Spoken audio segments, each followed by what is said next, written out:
حمیده زه نور مخکې نشم تللی پل ډېر خوځېږي غورځېږم زه وروره ته چې په دې پل نشې تللی ته به په پل سولات باندې څنګه تېر شې هغه داسې پل دی چې د ویښته نه هم نازکه دی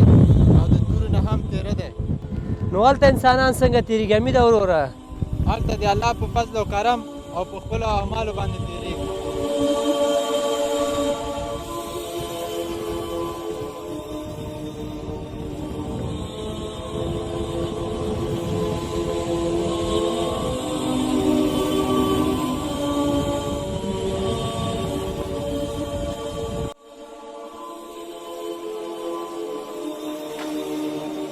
السلام علیکم وعلیکم السلام حمیده وروره زه چې مونځ وخت ده مونځ وکړو که نه ته ځه زه راځم ها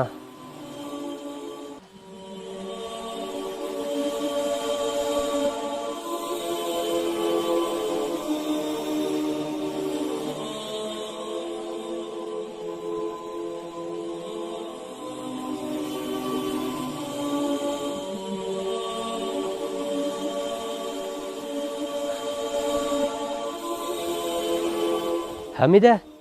تا مونځ نه کړ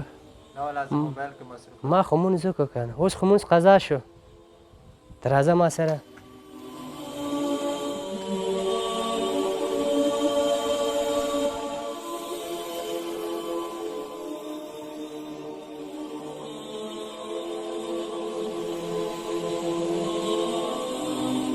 حمیده تا غوندې ډېر کسان دلته د خاورو لاندې پراته دي د یوې سجدې په ارمان دي د خپله د سجدې په قدر پوه شه سبا به دغه وخت نه وي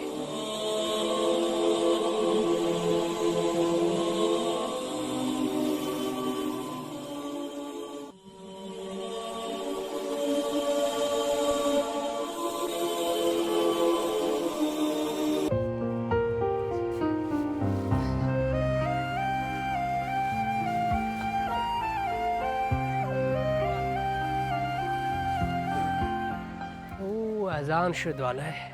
او در پمگاه بسته کرده بودم دست بردم در پیره کسی نبره یا توکل به خدا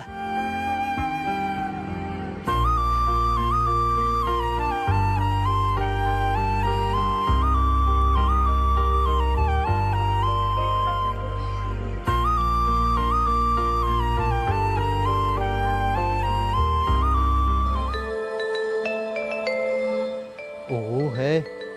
خدا که میدانی شو است نه روز تا که نماز میخوانم و گساله را شوڑا میکنم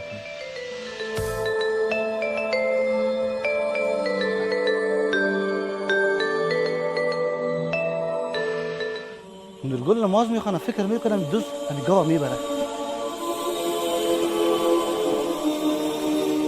چه میکنی برادر چه میکنی او مسلمان نماز میخوانه گاه میبری عجب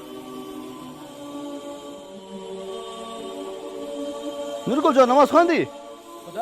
خدا قبول کنه دو آمده بود نزدیک بود گاو تا ببره سیلی زده دواندمش به خدا خیر ببینی بیادر جان ما که خداوند یاد کردم من در یاد خدا هستم تو خیر ببینی زنده باشی سلامت باشی